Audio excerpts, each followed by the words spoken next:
Those of you that follow me on TikTok know what my usual content is, and it's we're all women supporting women, and we see a lot of sexual harassment from MAGA men on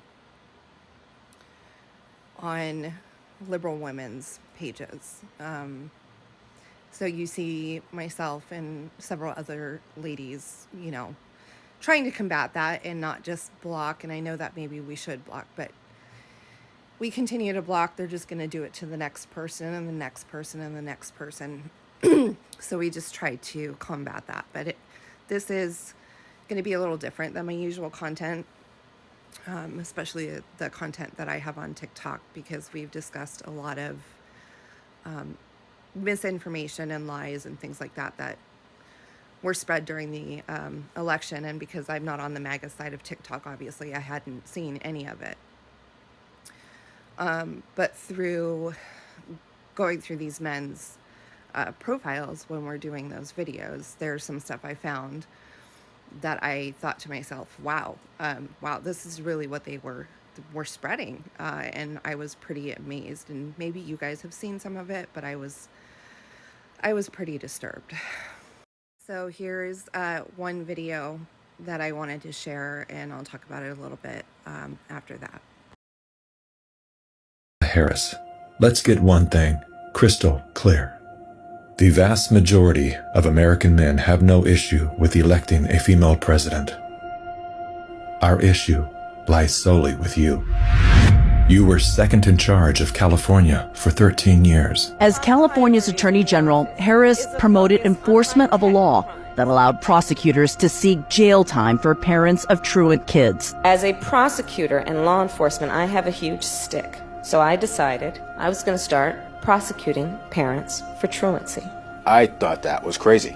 I was like, how can you lock parents up? If you don't go to school, Kamala's going to put you and me in jail. Yes, we achieved intended effect. I opened the door and I see at least 7 or 8 cops wanted to arrest me. As a matter of fact, they did. And frankly, you know the prosecutors in my office who volunteered to do this? My homicide prosecutors, my gang prosecutors. And they went over there and I said, when you go over there, look really mean. She had me arrested and prosecuted because my handicapped daughter was sick in the hospital and had missed some days of school. I learned that with the swipe of my pen, I could charge someone with the lowest level offense. That person could be arrested. They could lose time from work and their family maybe lose their job. They'd have to come out of their own pocket to help hire a lawyer. They'd lose standing in their community. I lost my job and couldn't pay rent, and we got evicted. Weeks later, I could dismiss the charges, but their life would forever be changed. I became homeless. We had to move into a motel. All because of the swipe of my pen. I don't agree what Kamala Harris did to my mom, and I don't agree with what she's done to other parents as well. You were second in charge of the United States for 4 years. If anything, would you have done something differently than President Biden during the past 4 years? There is not a thing that comes to mind in terms of, and I've been a part of most of the decisions that have had impact. Inflation is hitting the highest level in 39 years. A record high number of illegal crossings. Crime's been surging across the nation. Huge spikes in homicide. Could we be heading toward World War III?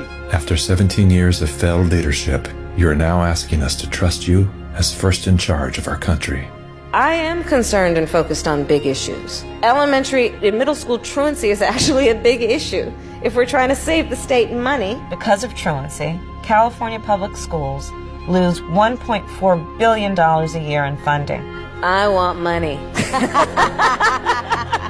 My message to all Americans, do not trust Kamala Harris. As men and protectors of women and children, you are simply a risk we are not willing to take. Paid for by MAGA Alliance and not authorized by any candidate or candidates committee. So I didn't know what MAGA was, so I went online and I looked it up, and it's RFK Jr.'s super PAC, and they made that when he decided to support Donald Trump. So if that's one video, I can only imagine what else was out there. I do have a few other videos that I'd like to share if you're willing to stick around. Half of Trump supporters into what I call the basket of deplorables. They're racist, sexist, homophobic, xenophobic, Islamophobic, you name it. Or Puerto Rico, where I'm in my home state of Delaware, they're good, decent, honorable people. The only garbage I see floating out there is his supporters. You said over the weekend, referring to it, there's a direct parallel to a big rally that happened in the mid-1930s at Madison Square Garden. Well, look, you were comparing that rally to a Nazi rally? Look, I'm comparing it to the hate that came out of this, and I think they confirmed that. You stand by that comparison, though, to a Nazi rally? Look, the rally, you saw it for yourself. I'll let the American public make the decision of what they saw. What about you, though? So I know what I saw, and I'll just leave it at that. Do you think Donald Trump is a fascist? Yes, I do. Yes, I do. You can put... Those are the things that have been pushed out there by Russia and Donald Trump and Elon Musk. It's just a snippet of what was out there. These people believe that. They didn't take the time to do their own research, and it just amazes me. And it's scary because that's what this country has become. Obviously not everybody believes that. If I saw that, I wouldn't believe that.